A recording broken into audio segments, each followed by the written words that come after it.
I'm Adam Becker, and this is Dreaming Against the Machine. This is a podcast where I'm going to host conversations about science, society, and what a good future could look like. And why I'm doing that has to do with a book that I wrote about some of the worst people in the world.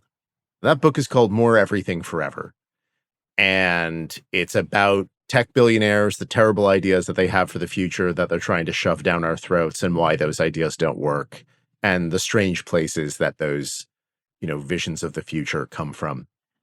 And I wrote that book basically because I have lived in the San Francisco Bay Area for too long and gone to too many parties where I heard too many people just sound off on absolutely crazy ideas about the future that at first seemed, crazy but harmless, but started creeping into our politics and our culture in ways that really freaked me out, especially because I knew that these ideas couldn't work because before I became an author and a journalist, I was a physicist. I did a PhD in physics and learned a lot about, the fundamental laws of the universe.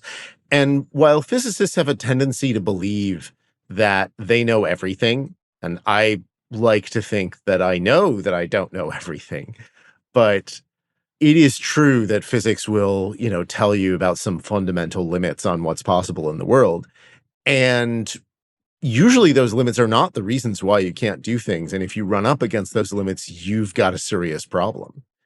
And many, many of these ideas about, the glorious future of humanity in space with a godlike AI, they end up running against limits in science, and many of those limits are in physics. And that's the book that I wrote. But in writing that book, I realized a few things. The first thing was that talking about these people and spending all of my time thinking about these people was really, really draining for me. It was a difficult and at times exhausting, scary, infuriating, just really emotionally difficult experience. And I got through that, by talking with friends and spending a lot of time outside, looking at trees, a lot of time looking at trees. Actually, I ended up, while I was writing the book, going and looking at the tallest trees, the biggest trees, and the oldest trees in the world, all of which are here in California. But I realized that I needed to spend less time thinking about these people. In my heart, the title of the book wasn't More Everything Forever. It was These Fucking People. And I can't spend all of my time thinking about these fucking people. But the other thing that happened, and this was unexpected, one of the wonderful and strange things that happens when you write a book is, at least when I do it, I sit down and I have an outline that I write because I have this vision of how the book is going to be in my head. And then, sometimes I break up that outline into sub-outlines, one for each chapter, each section of each chapter. And then I go through and, do it and write it. But the writing, of course, never completely sticks to the plan.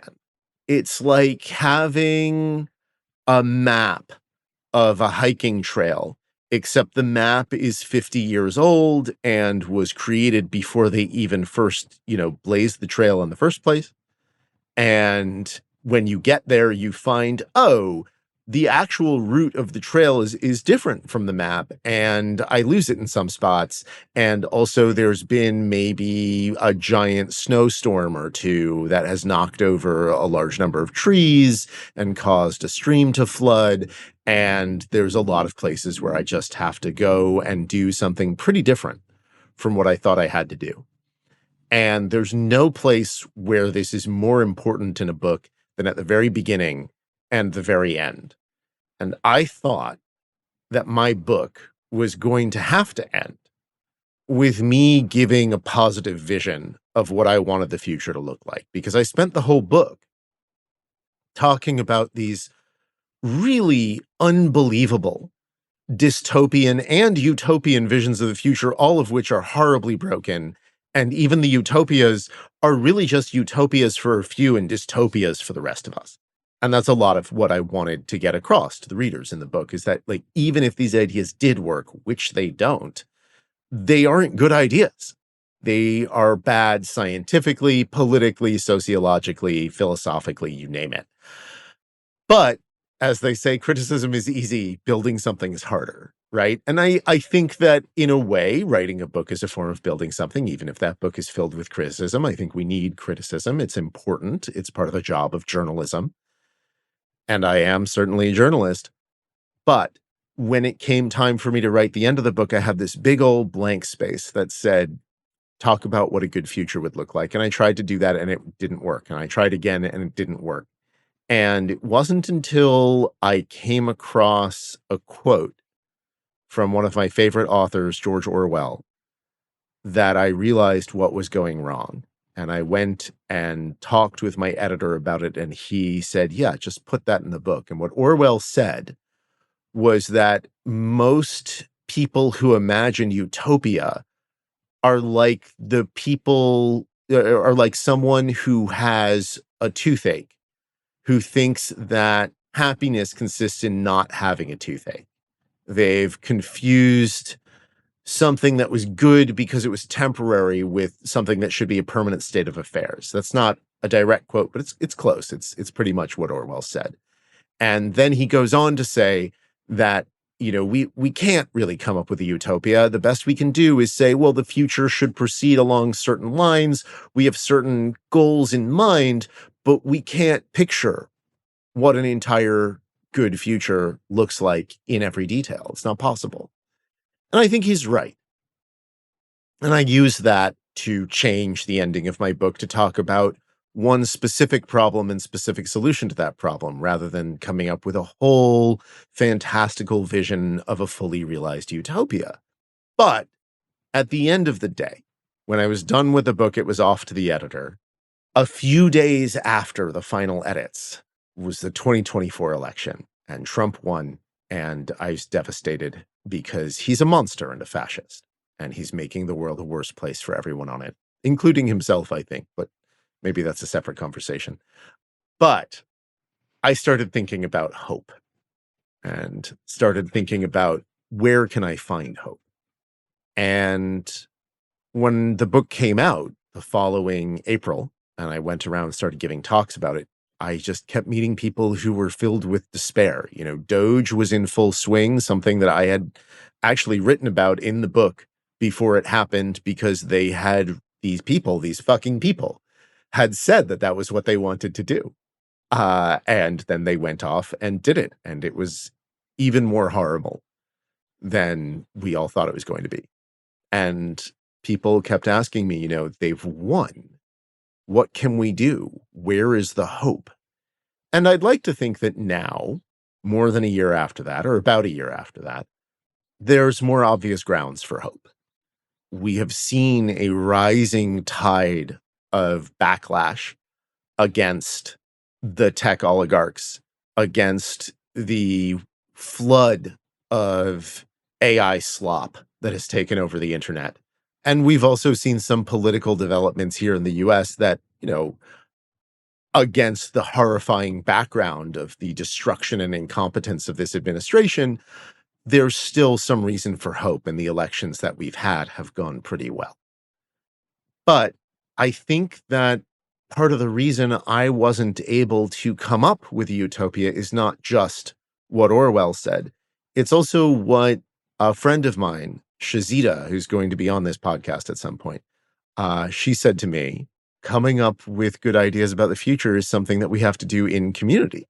And I realized that she was right, because what makes a future good? What makes a future good is it's a place where all of us can live. And so all of us have to build it together. And so it can't just be me sitting in a room imperially alone writing a book, because there is nothing in this world that is more isolating as a profession, I think, than writing a book, except maybe like Lighthouse Keeper or something like that.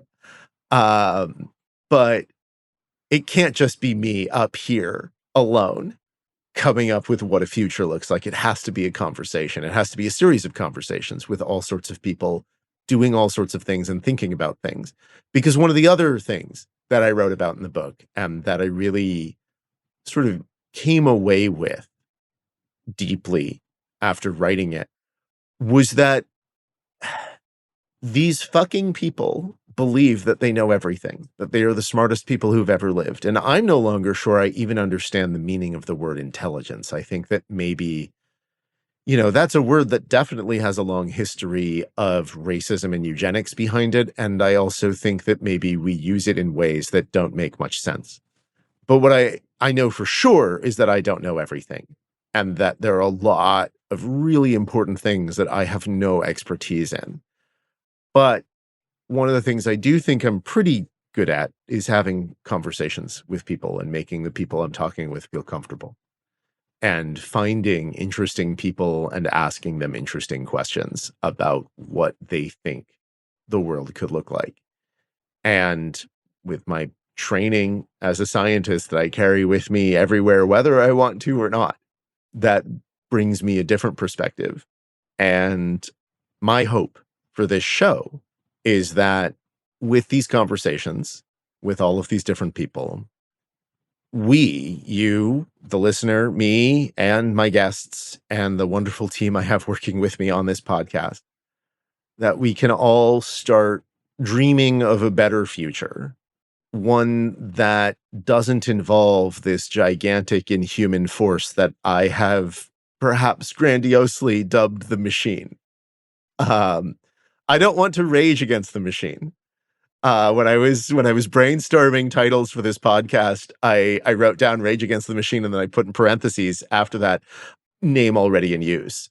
But I don't want to rage against the machine because I don't want to be angry. I want to be hopeful. I want to think of a better future. I think a better future is possible. And if you have read my work, if you've heard me talk on other podcasts, you probably know that I am a huge, completely sincere, cringingly sincere fan of Ursula K. Le Guin. And in one of her most famous pieces of work, a speech that she gave toward the end of her life, she said that we are going to need dreamers of a larger reality. And that is what I want to help make happen with this podcast. And I want you to do that with me here on Dreaming Against the Machine. And I look forward to seeing what we can dream of together.